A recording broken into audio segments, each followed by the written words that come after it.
ইদানিং দেখা যাচ্ছে একদল বলতেছে হিজবুত তৌহিদ নাকি মানুষের ইমান ধ্বংস করে ফেলতেছে, হিজবুত তৌহিদের মাননীয় ইমাম নাকি মানুষের ইমান হাইজ্যাক করে নিয়ে আসতেছে। ভাই, আপনারা জনগণকে এত বলদ কেন মনে করেন আমি বুঝি না। মানুষ এখন অনেক ইউনিক ভাই, অনেক ইন্টেলিজেন্ট। আপনি দেখেন, যে কোনো মানুষের সাথে আপনার দেখা হইলে আপনি বলে দিতে পারেন সে ভালো আছে কিনা, সে তার দিনকাল ভালো যাচ্ছে কিনা, সে হাসতেছে, সেই হাসিটা আসলে অরিজিনাল হাসি কিনা, সব কিছুই কিন্তু আপনি বলে দিতে পারেন। আবার ধরেন আরেকটা উদাহরণ দেই, ইলিশ মাছ। ইলিশ মাছ দেখলেই মানুষ বলে দিতে পারে এটা কি পদ্মার ইলিশ নাকি পদ্মার ইলিশ না। যে কোনো অরিজিনাল মাল দেখলেই বলতে পারে যে এটা কি অরিজিনাল না ডুপ্লিকেট। মানুষ সত্য মিথ্যা সাদা কালো খুব ভালোভাবে পরিষ্কারভাবে ভাই বুঝতে পারে। কিন্তু আপনারা কেন যে তাদেরকে বলদ মনে করেন আমি আসলে বুঝি না।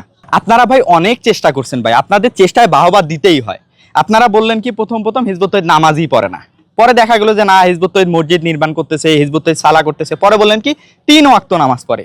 যখন দেখলো যে না সাধারণ মুসল্লি তো দেখে ভাই, তাদেরও তো চোখ আছে, তারা তো বুঝে, তারা তো বলদ না। তারা যখন দেখলো যে না ঠিক আছে 5 ওয়াক্তই আজান হচ্ছে, 5 ওয়াক্তই নামাজ পড়তেছে তারা, তখন আবার আরেকটা নিয়ে আসলেন। আবার কি বললেন যে কালো কাপড় দিয়ে নাকি মাটি দেয়, আবার বললেন বসায় মাটি দেয়।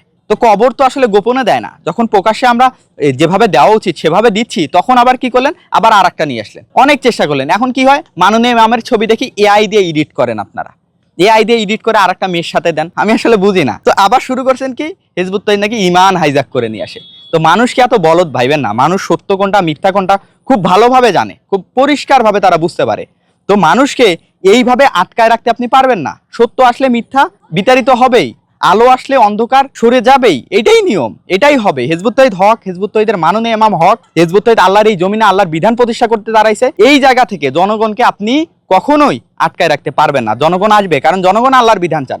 আপনি হয়তো বা চান না, কিন্তু জনগণ ঠিকই চায়। তো এই ব্যর্থ প্রচেষ্টা করে কোনোই লাভ হবে না ভাই।